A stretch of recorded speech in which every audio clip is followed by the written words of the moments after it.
Ja, einen recht schönen guten Abend und herzlich willkommen. Well, good evening and welcome also from our side to this first session, Liberating Science.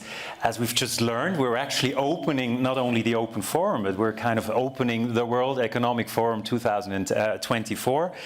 We all know that. Usually when you're last on a panel, they always talk about the graveyard shift, you know, the hardest panel ever. So we have the best panel ever because we can start the whole Open Forum and the whole WEF. So very warm welcome to this very topical issue and to this very important issue that we talk about not only today, but throughout the Open Forum, panels that are organized throughout the week. Alois Zwinki already gave you a short introduction to what we're going to talk about. We're talking about eroding trust, and we've been through that situation. We all know, probably since the pandemic, where we first actually all realized when we talk about science, we sometimes talk about different sciences, and we sometimes talk about different opinions, and we all probably went through these discussions with people we sometimes like or even love, that they have completely different opinions all of a sudden. And we want to talk about this this problem, this issue. How do we confront questions of trustworthiness and bias in science? And maybe we'll find some time to talk about solutions as well. I want to introduce the panelists of this very interesting session, and I'll start right here with a fellow journalist colleague of mine. He's René Bucken. He's a curator of the Hamburg hub of the World Economic Forum and kind of a specialist in misinformation and fake news. So I will ask those questions to you. Then we're very honored to have Iliana Ivanova here. She's the Commissioner for Innovation, Research, Culture, Education and Youth of the European Commission. Very warm welcome also to Naomi Oreskes. She's the professor of the history of science, Harvard University. One of her books bears the title Merchants of Doubt. We're already right in that topic as well, one of the big experts in that field. Then a very warm welcome to a fellow Swiss, originally from Italy, Luciana Vaccaro. She's the president of Swiss Universities. And last but not least, welcome also to Professor Carlos Alfonso Nobre. He's a senior researcher at the Institute of Advanced Studies, University of Sao Paulo, Brazil.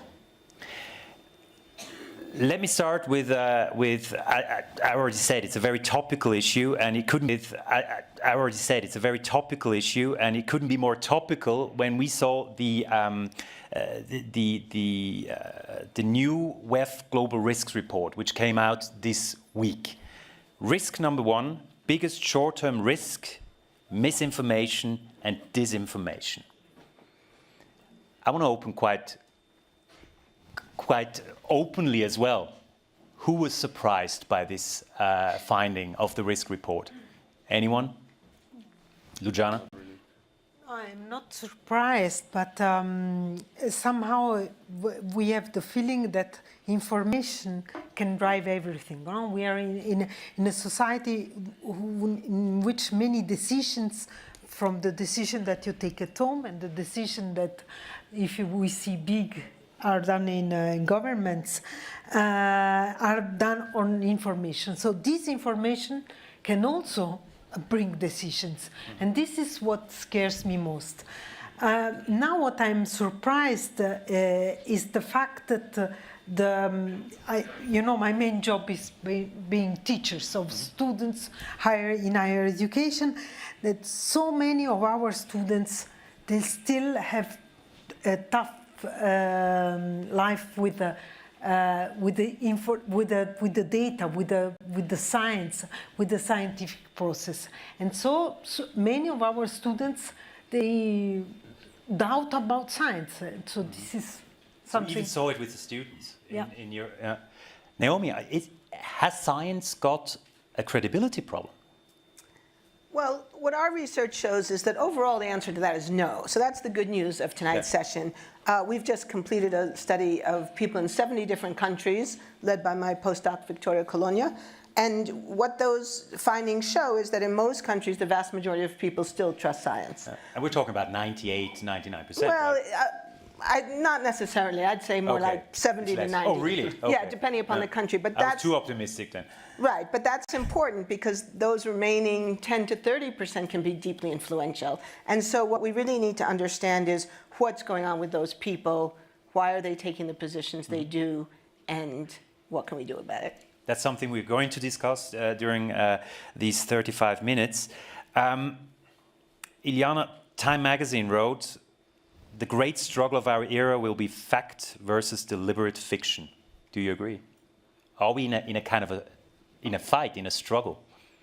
Well, we just discussed, information and disinformation, fact against twisted facts, and we're living in a very strange and difficult environment where we have to act really fast because you see the news are spreading instantly, momentarily, and it has to be based on evidence and on science. This is what we are promoting from the European Commission: open science, open access, open data, and actually giving the opportunity for the research and the knowledge to circulate freely within this European research area that we are trying to build. But that must be based on evidence and solid data. So these are the facts for me. Yeah. And then the rest is personal opinions, interpretations that can twist the picture. Solid data, facts instead of opinions, facts instead of kind of, okay, I heard, hearsay, for example. Carlos, when we talk about these issues, you've been, if I may say so, you've been a scientist and an academic for quite some time. If you compare it to the 70s, 80s, 90s, how big of a problem are we talking about? Well, certainly today is a much bigger problem. It's hard for us, I'm a climate scientist, to understand misinformation, disinformation, because, we've been saying, for instance, this year, 2023, we had the warmest year in 125,000 years. You have to go back to the last interglacial period, all the record-breaking climate extremes. We are saying that for decades now, more and more. So it's hard to believe why misinformation, disinformation, because the science is showing the risk of climate change. So we have to understand the way, not to communicate, because science is communicating, but why some people still do not believe in that. That's something that you struggle as well, right, with that question. Yes, I think, many scientists, many climate scientists now, many more than 20, 30 years ago, we are convincing climate scientists, all scientists, but climate scientists, to become responsible, to play responsible advocacy. So it's not a political advocacy, but we really have to fight very hard now. René, what I find striking, and you probably have the same thing also as a journalist, what I noticed in the last years, let's say in the last 5 years, starting with the Brexit, then we had the pandemic, then we had the ongoing climate issue as well. When did the word expert become almost an insult in some circles, or that some circles started to mistrust the word expert itself?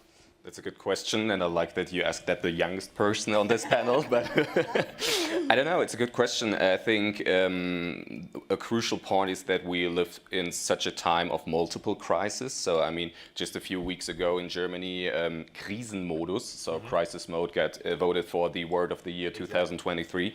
And I mean, it's for obvious reasons we live in such a time where we talk about the war against Ukraine, we talk about inflation, energy prices rising up, we get the situation in the Middle East, and a certain amount of crisis, to put it that way.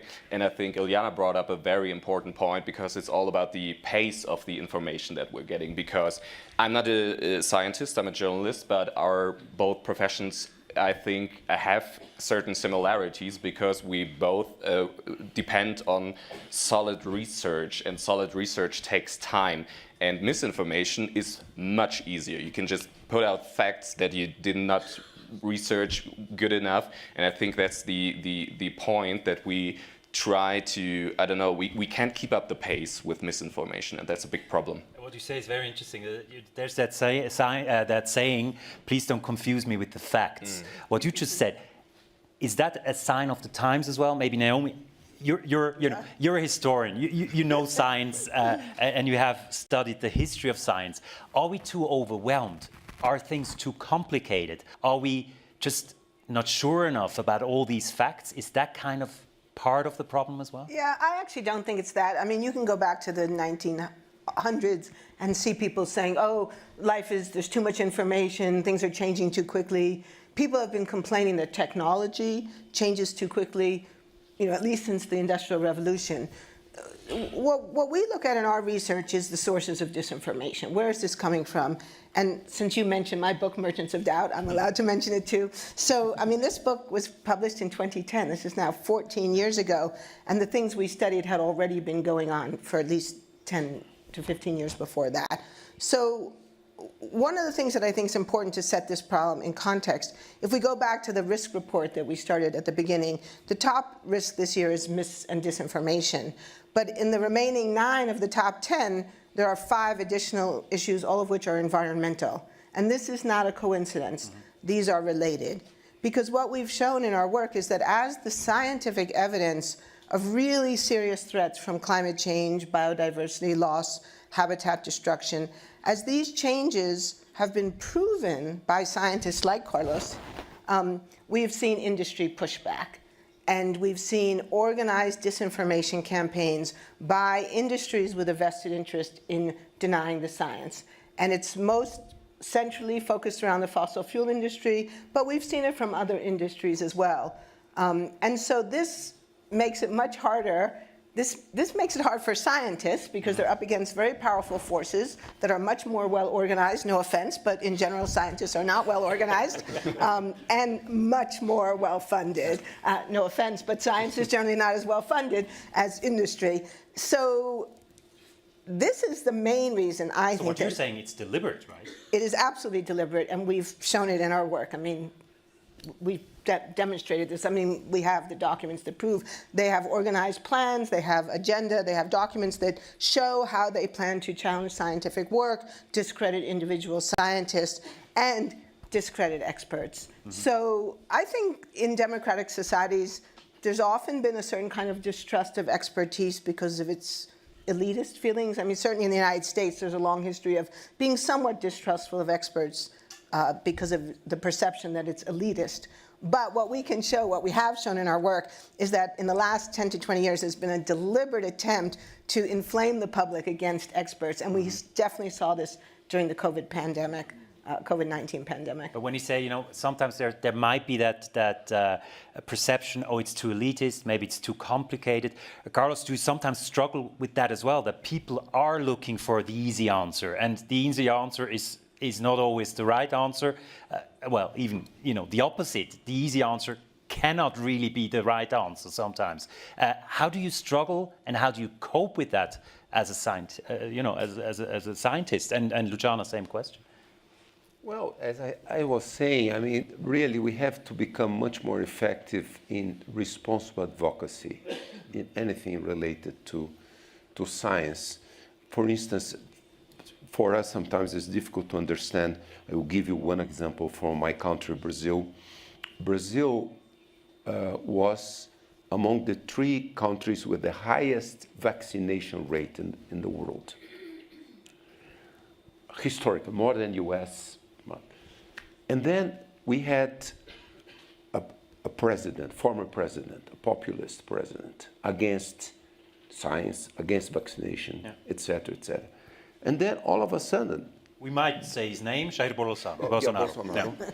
I mean, it's hard to believe, but during those years, Brazil had, I think, the 3rd highest mortality for the COVID pandemic. More than 1 million people died. A lot of people did not take vaccination. And now to 2023, with the new government in Brazil, also only 70% of the people took vaccination. Children much less, 25%. So, you know, even the president was not re-elected, but it seems that the erosion of trust in science is continuous. I'm giving the example of vaccination. And, but certainly the same thing related, as Naomi was saying, in Brazil, the 75% of greenhouse gas emissions is agriculture, deforestation and agriculture. And also the agribusiness in Brazil is climate deniers, are they all there? And they were very powerful in the former government, they're still very powerful. So it's, sometimes scientists try to communicate, look at the climate extremes, the droughts, etc. You're losing a lot in agriculture, but still they don't move. Since you mentioned politics, I'd like to come to the politician as well, but maybe Luciana for that question as well. Yeah. Say something that maybe what we need to do again is to educate our people to scientific process. In the scientific process, there are experiments. Sometimes you don't understand what's happening. So it's normal that you disagree. And we had, you know, Corona was really a period in which all these phenomena were very evident.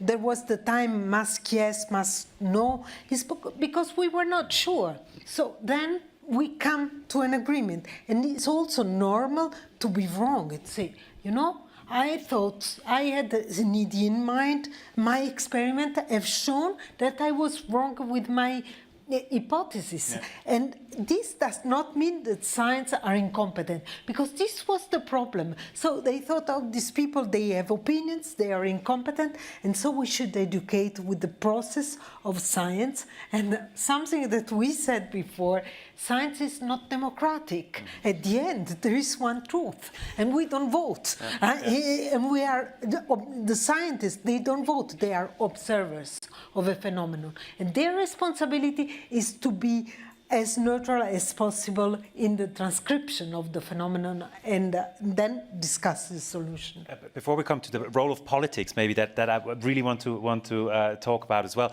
What I sometimes feel is that, you know, those discussions are being held sometimes in bubbles, in very tight circles, in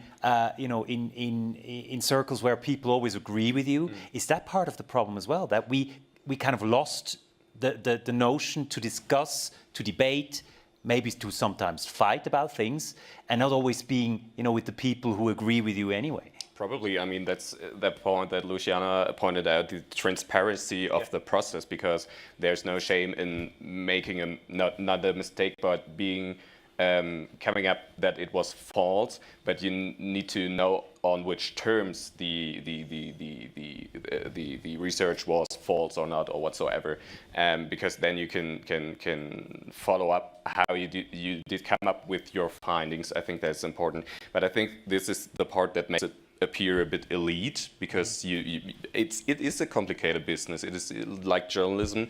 When I tell people I'm a journalist, most of them can't really understand what I'm doing there, how the process works, who picks up the topics. You will get that as well. So I think, and this is not like the mistake of everyday people. Yeah.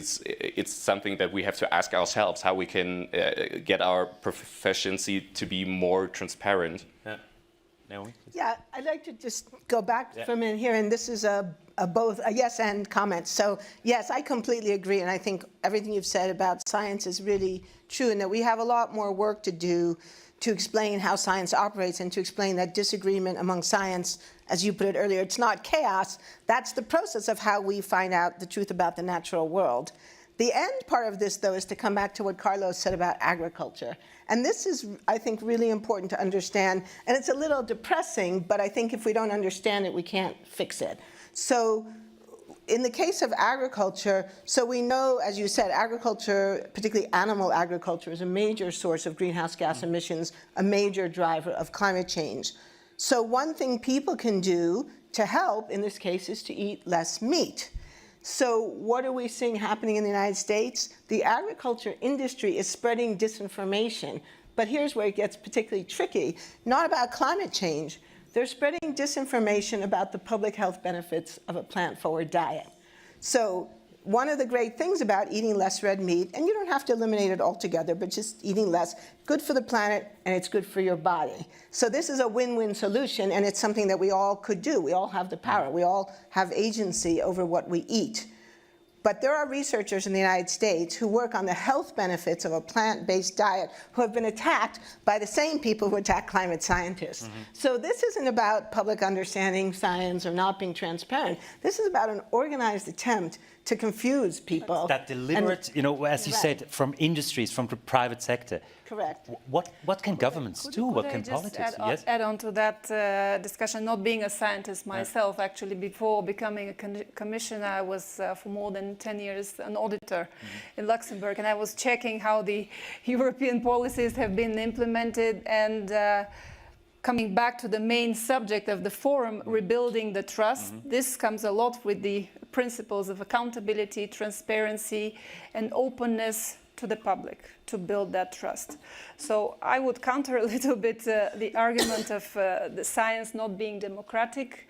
Yes, the truth is one based on evidence and data, but you also have to be able to communicate it to the public in order for them to buy it in that sense. Because if it stays only within our closed bubble, I'm afraid it may trigger even more extreme reactions. And we've seen what's going on. We don't live in a bubble, as we're often called the Brussels bubble, but we see very clearly what's going on with elections happening in a few member states and the trends where this is going. So how to tackle that? I think we have to come down to earth with 2 feet and really understand what the citizens want and what drives them.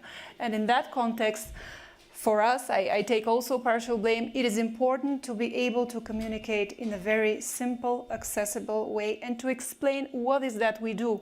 Us as politicians, you as scientists, why does it bring benefit to you, the citizens, and hear all viewpoints, even the ones that we disagree with. I agree with you that, you know, some don't make sense, but this is part of the democratic debate. But how difficult is that? Let's take the example of the European Union, where you have different member states, where you have also different opinions within those member states, coming from governments, from leaders as well. How do you cope with that? Well, it's a very complicated process, I have to tell you. But at the end, we always come to a solution, no matter how the long road is. To get to there, we get to a final solution, but it's not easy. It requires a lot of effort, a lot of compromise, a lot of discussions. It takes time and energy, but I think that is what also our strength, you know, united is in diversity, as we say, but that is really what is bringing our competitiveness higher and allowing us to move ahead. When we talk about the role of politicians, I think that, you know, there might be an elephant in the room, or in that case, maybe 2 elephants. If we speak about 2 leaders, and we have an American here and we have a Brazilian here, we all know who we talk about, namely President Bolsonaro and President Trump. If you have leaders who play, how do I frame that? Who play quite, you know, who have a loose notion of facts and maybe also the truth. President Trump, it's been well written about. he had over 30,000 false or misleading claims in his 4 years as a president.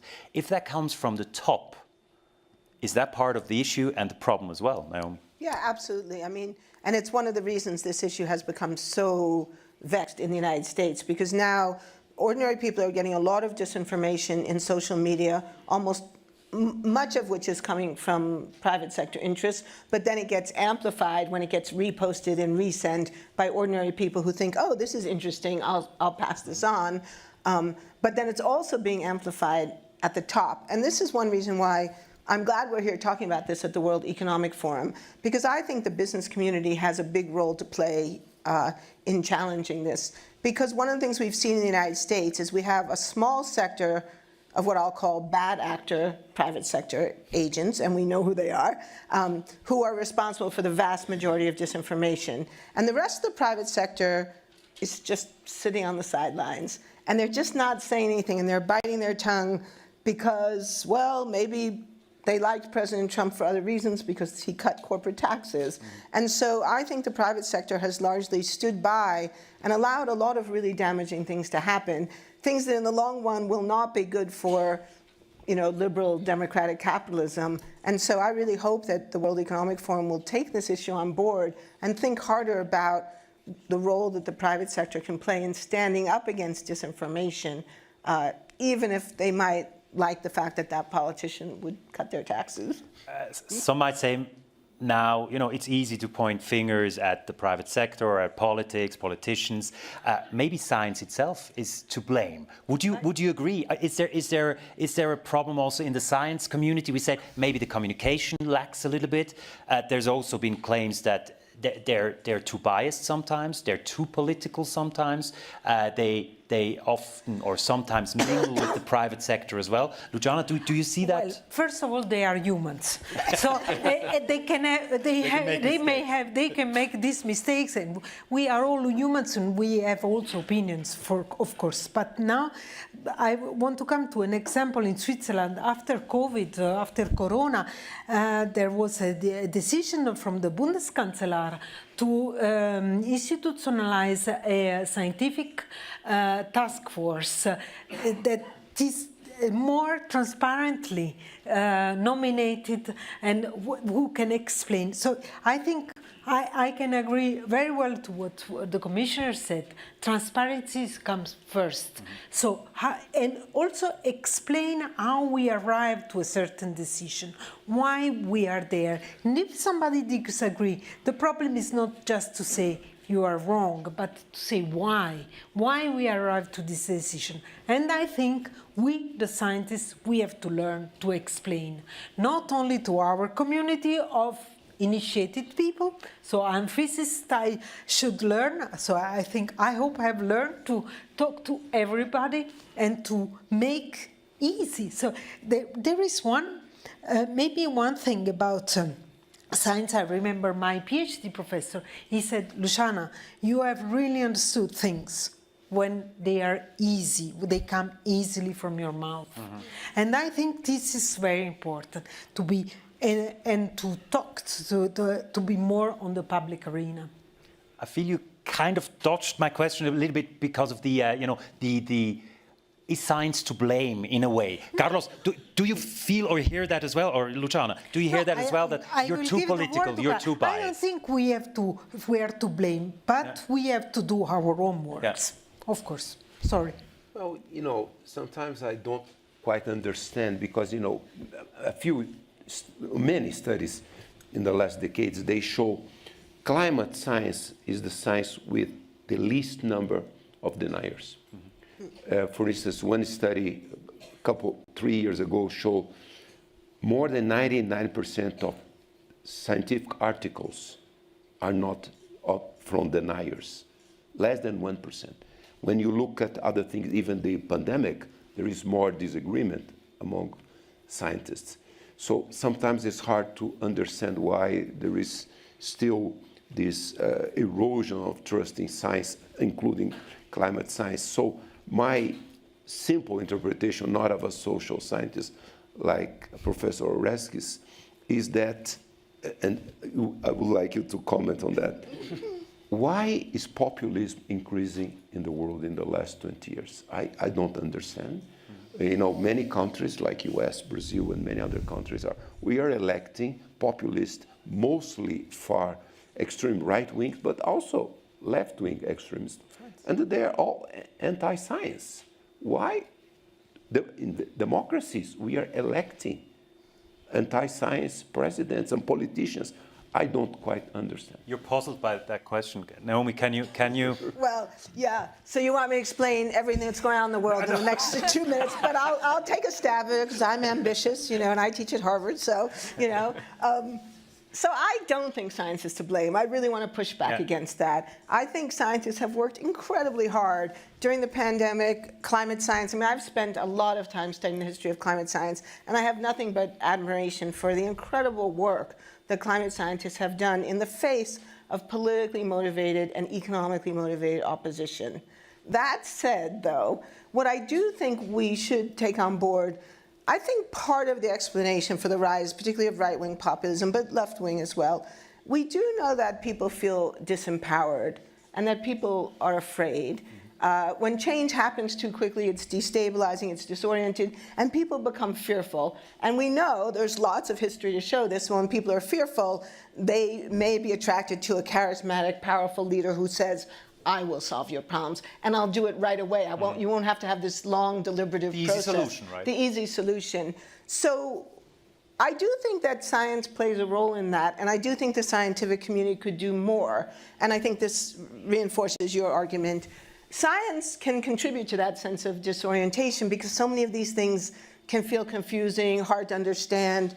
You know, what's a singularity? There's a lot of jargon in science. So I do think scientists could help by being nicer, by explaining things more plainly. I think a lot of scientists try, but they have no training in communication. I mean, I'm sure you've seen this. They do a bad job even when they're trying. And I also think some scientists, not all, but some, kind of like the idea of being a bit mystifying. You know, they could explain it more simply, but they don't. Because the thing I always say about climate science, it's actually not that complicated. Carbon dioxide traps heat. If you trap heat, the thing that the heat is trapped in will get hotter. That's really simple. It's like putting on a coat or putting on a blanket. It's really not that complicated. So it's almost like a deliberate confusion. Well, I mean, I don't want to say it's deliberate. I don't think scientists are trying to confuse people, but I do think that sometimes scientists, if they would just explain it that simply, maybe it would seem like they were just saying, hey, I'm just an ordinary person or something. I don't know. So I do think scientists can do more, and as you said, not just to explain the facts, but to explain the evidence, the process. How did we get here? Not just to say the climate is warming, but to say the climate is warming, and give me a minute, I'll explain how we know that. And I do think that if we were better communicators, and if universities encourage scientists to take the time to get training, because that's the other thing. Because I've worked for years on this issue, and I can't tell you how many times I've had deans, presidents, provosts say to me, yeah, it's a good idea, but we don't have time for that. And my feeling is actually we don't have time not to. That's probably something that politicians say and hear a lot as well. Iliana, what can politicians do more or better in that regard? In that regard, just to come back to the question of blame, because I felt a little responsible for putting the blame out here, but it's actually more responsibility than blame, I would call. And I wouldn't point out neither to you or the private sector or the politicians or the citizens. It's all of us who have responsibilities.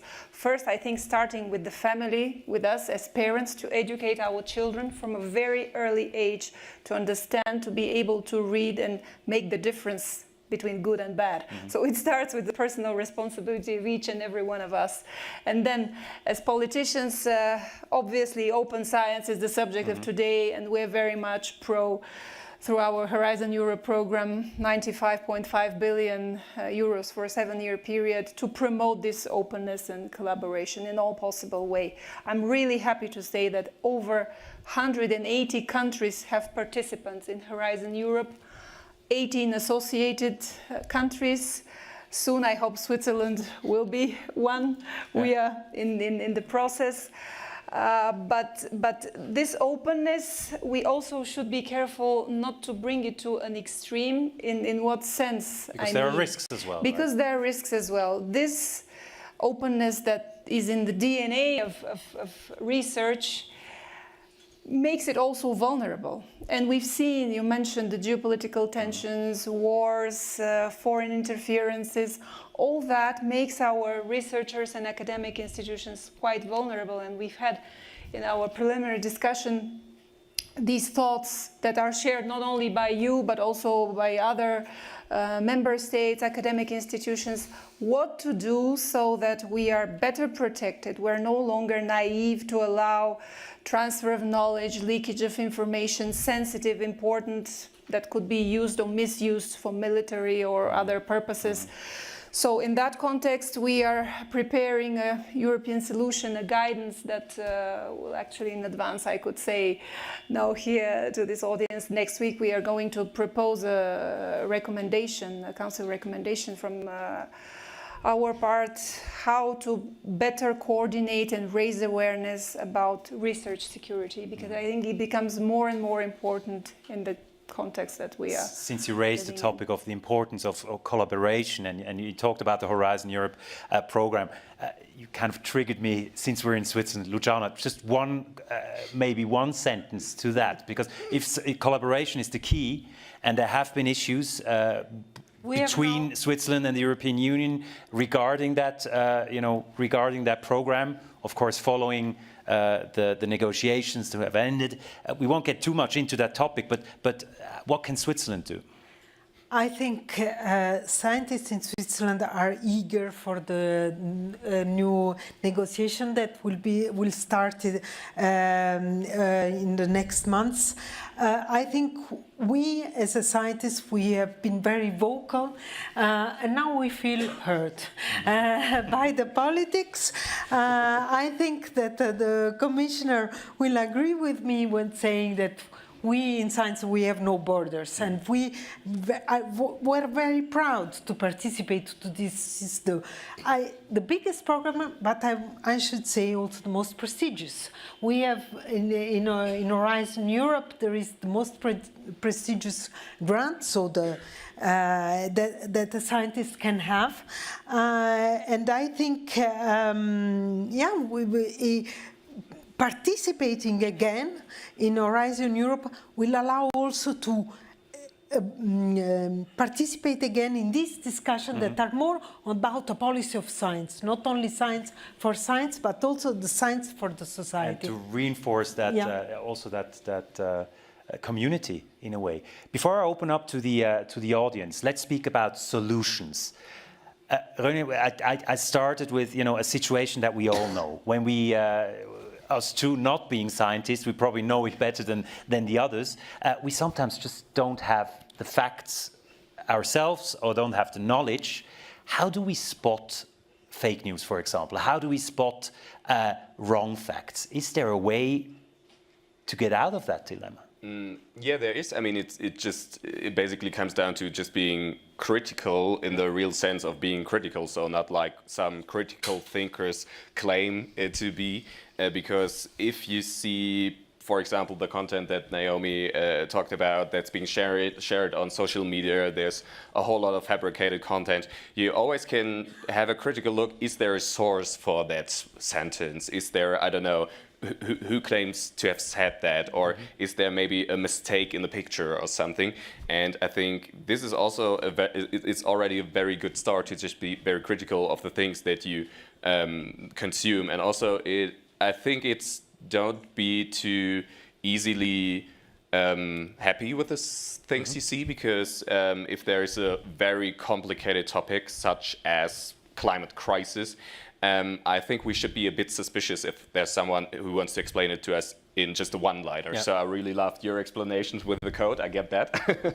But if it's just, no, it's not real, you should be a bit suspicious, I guess.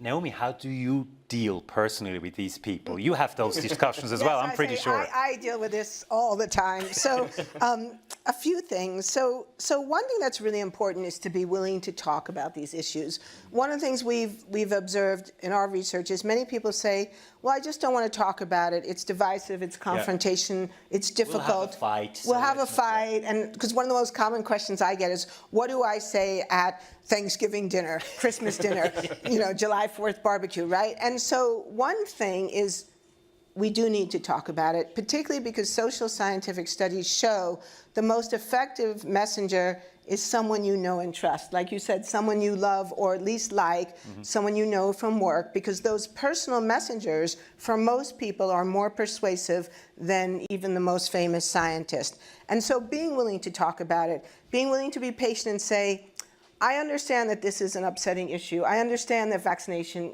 can be frightening, but let me tell you why I got vaccinated, or something like that, to bring it down to the level of personal trust and personal relationship. The second thing you can do then is to say, and let me explain to you why I accept the science, right? To make the connection between the heart and the head, because as anyone in communication knows, that's when it works. If it's all head, people turn out. If it's all heart, that doesn't really work for scientific issues. And then the third thing we've seen in our work that's helpful is calling out disinformation. So John Cook in Australia has done some very nice work on this. He calls it inoculation, which is a tricky metaphor given that some people don't like inoculation. So I'm not sure if I like that metaphor. But the point is, if someone says to you, oh, I read that climate change is caused by the sun, and you say, oh, but that's actually disinformation funded by the gas industry, it turns out that totally changes the conversation. And here's why. Nobody wants to be the sucker. No one wants to be on the losing end of a con game. So if you can show people this is a con and you're the victim, that shifts the conversation in powerful ways. But that can be such a tiring work. Carlos, totally do you ever get exhausting. exhausted by explaining? If you have to explain yourself all the time, or maybe confronting people who simply don't believe what you believe, the facts, how exhausting is that sometimes? No, this is very exhausting. I think, Naomi, myself, and many responsible advocates for climate, we are spending, 50% of our time not doing science. But we have to do it. We have to really.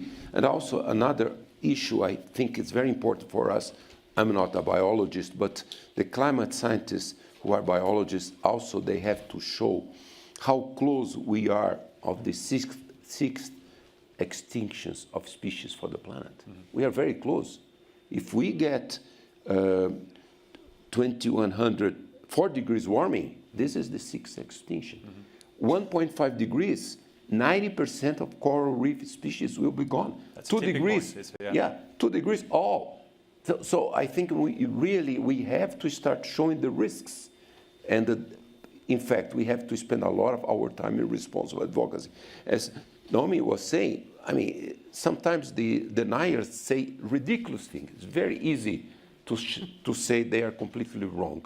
But we have to spend time. Discussion is the key, which gives me the key to ask you some questions, and we have already some raised hands. Oh, a lot of raised hands. We have microphones in the room. If we can just start wherever we have. Let's take the lady over there.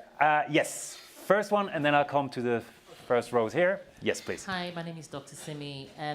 We're talking about disinformation and how to get the news out there about the right scientific information. What we found is in the last 5 years, most of the information is on places like X, right, on TikTok, and we find that scientists are a bit sort of, I don't know whether it's arrogance, or I'm a scientist myself, I'm a doctor. We don't want to engage in all of that sort of banter. How do you propose we move forward? Because I would say there should be something like a bank of scientists who engage on social media, and I recognized people can go there for their information. News travels like wildfire, and it has to be that soft, irritating type of news that you don't like, and scientists don't like, but we have to do it. So I would just say that we need to engage more with social media. I've just followed you, Naomi. I think it's important that we do that, is what I would say. And how do we do that going forward? Thank you very much. So can we engage in 140 letters or now more? But is that the right way to do? Would that be a good way to do on social media? Get in, into discussions there? Well, did you? Oh boy. Okay, I was just offering. I wasn't. I'll take it. I'll take a thing. You can add if you want to. I mean, this is a really tricky space. For a long time, I was on Twitter, and now it's become such a toxic place that I've concluded it's not a worthwhile place to spend time. And as you said, it is exhausting. So you do have to pick and choose. And you have to think about where are the places where you can get your message across. What's not helpful is to get engaged with sort of some angry troll, because many of these people thrive on attention. It's a lot of denial and hostility is attention-seeking behavior. So if you engage with them, it can make it worse. So you have to have some kind of judgment about how you use social media and what sort of conversations are worth engaging in. And it means making judgments about good faith versus bad faith actors, and that's not always easy. Yeah.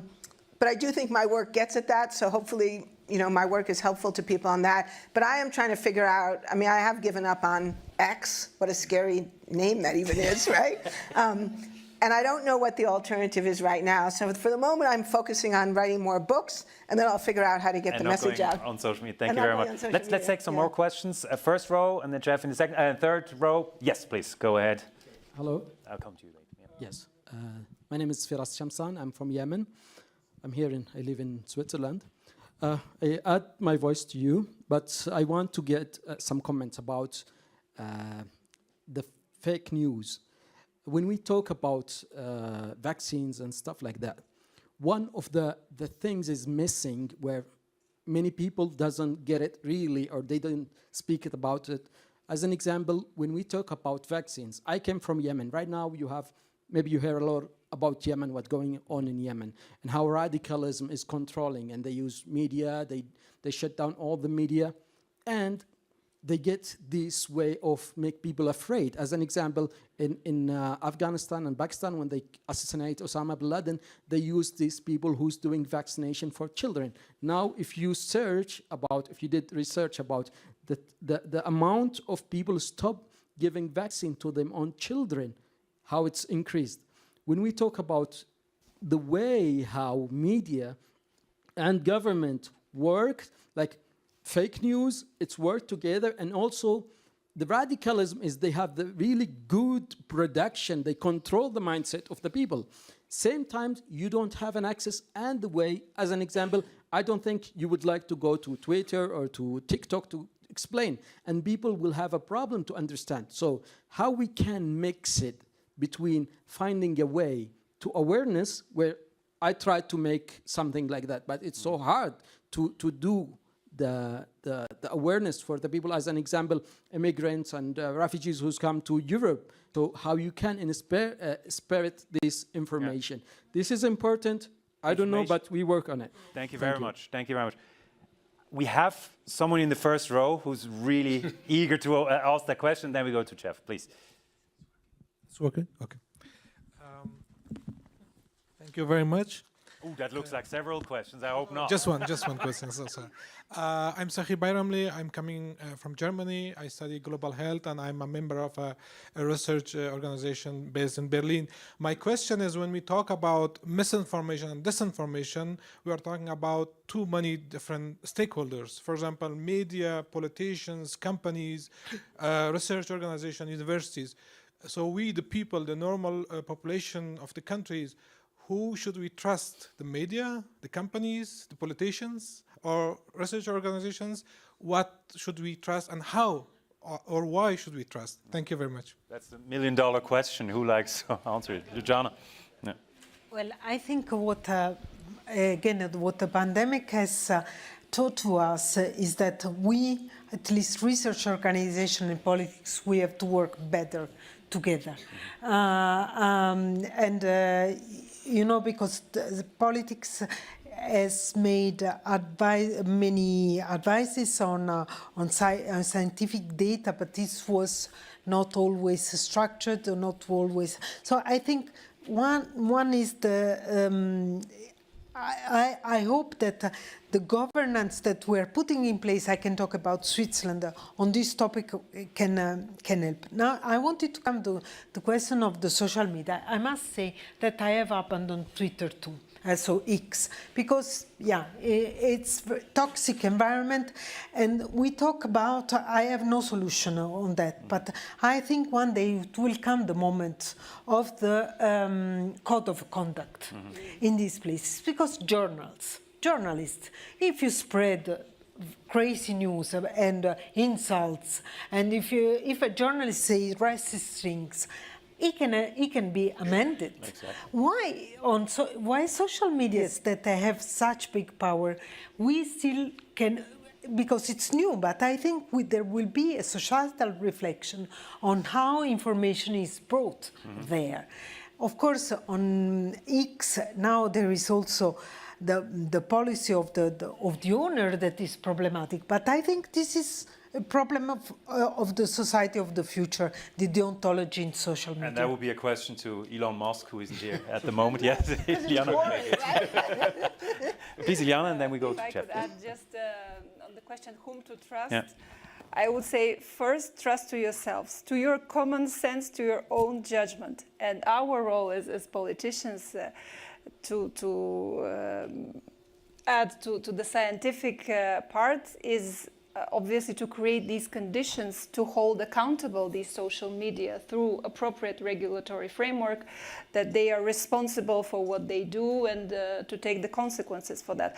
But I would say most importantly through education, and again I'm coming back to my previous remark about our responsibility for the children, starting from a very early age to educate, to build a young generation that is literate, not only literally to read and write, but also financially literate, so that they're able to make an educated choice. And then at the end, trust your common sense judgment. We have 5 minutes left. I want to throw some more questions in. I realize I neglected you a little bit, so we have one more question here, and then I come to the kind of further rows. And if we have, the shorter the question, the shorter the answer, Jeff. That's not always true. Hi, Jeff Richards. My conflict That's of my interest. hope. Yeah, you know me. My conflict of interest, I'm the president of Science City Davos. I'm a professor in orthopedics, tissue engineering, and regenerative medicine. So the whole of our work was based on evidence against eminence. And this was the problem in the 60s in internal fracture fixation. And there was eminence of top professors who were saying to go with traction and so on, and internal fracture fixation came from evidence. Everything we do in research is evidence-based and it's verified, and we take that on to education. And this is the problem with many things like ChatGPT. There's no verification. So in another lab in Davos, Lab 42, they're working on a verified form of ChatGPT. That's the way forward, but I want to answer the question none of you answered for you about science. So science is to blame as well. I'm sorry on that. So Macharakini, he was a tissue engineer who was putting the trachea into patients that generally didn't need a new trachea, and he took it way beyond what was needed there. He was supported by his deans in Karolinska. He was supported by many, and this damaged science massively. I knew some of the people involved there, and they avoided steps.